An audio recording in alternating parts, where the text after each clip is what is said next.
ഇന്നത്തെ Indian super star ഒരു കാലത്ത് ബസ് കണ്ടക്ടർ ആയിരുന്നു. ഇന്ത്യയിലെ ഏറ്റവും വലിയ വ്യവസായി, തെരുവിൽ കച്ചവടം ചെയ്തിട്ടുണ്ട്. ഡെൽ കമ്പനിയുടെ സ്ഥാപകൻ പാത്രം കഴുകിയിട്ടുണ്ട്. KFCന്റെ സ്ഥാപകൻ പമ്പിൽ വർക്ക് ചെയ്തിട്ടുണ്ട്. ഈ വീഡിയോ കണ്ടുകൊണ്ടിരിക്കുന്ന നിങ്ങളോട് എനിക്ക് ഒന്നേ പറയാനുള്ളൂ, വിജയിക്കാൻ വേണ്ടത് ടാലന്റ് മാത്രം പോരാ, മൈൻഡ് സെറ്റ് കൂടെ വേണം. മൈൻഡ് സെറ്റ് ഒന്നും ഇല്ലാത്തവർത്തിനാണ് ആരെങ്കിലൊക്കെ എന്തെങ്കിലും ഉണ്ടാക്കിയിട്ടുള്ളൂ. നീയൊക്കെ ഇപ്പോഴും വിചാരിക്കുന്ന സ്വപ്നത്തിൽ കണ്ട പോലെ ഒരു പെട്ടി നിറച്ച് പണം കൊണ്ട് ആരെങ്കിലൊക്കെ നിന്റെ മുന്നിൽ വരും, നിന്നെ രക്ഷപ്പെടുത്തുന്നു. അങ്ങനെ ഒരാളും വരാൻ പോലുള്ള.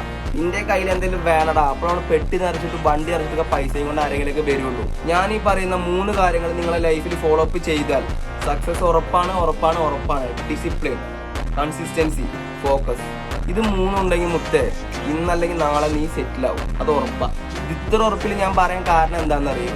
ഇൻട്രോവേർട്ടായിട്ട് ഒരു മൂലയ്ക്ക് ഒരു പട്ടിക്കുഞ്ഞ് പോലും അറിയാത്ത ഒരാളായിരുന്നു ഈ ഞാനാണ് ഇപ്പൊ നിന്റെ മുന്നിൽ വന്നിട്ട് ഈ മാസ് കാണിക്കുന്നത്, മനസ്സിലായോ? അതുകൊണ്ടാണ് നിന്നോടൊക്കെ ഞാൻ പറയുന്നത്, ഈ മൂലയ്ക്ക് ഇങ്ങനെ ഇരിക്കാണ്ട് ഇറങ്ങി ഓടാ നിന്റെ ലക്ഷ്യത്തിന്റെ പുറകെ. അപ്പൊ നിനക്ക് ഒരുപാട് കാര്യങ്ങൾ മനസ്സിലാവും. ആരൊക്കെ നിന്റെ കൂടെ നിൽക്കും, നിൽക്കില്ല, നമ്മളെ കളിയാക്കാനും തള്ളി പറയാനൊക്കെ ഒരുപാട് പേരുണ്ടാവും.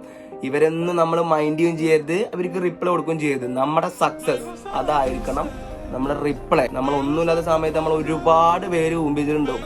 അവര് നമ്മളെ സക്സസ് കണ്ടിട്ട് ഇങ്ങനെ അടിക്കുമ്പോണ്ടല്ലോ ഉള്ളിന്നൊരു മാസ് വരും മുത്തേ. എന്താ ശരിയല്ലേ? ഇതറിയണമെന്നുണ്ടെങ്കിൽ നിങ്ങൾ സക്സസിലേക്ക് ഓട്. നമ്മൾ ഇവിടെയൊക്കെ തന്നെ ഉണ്ട്.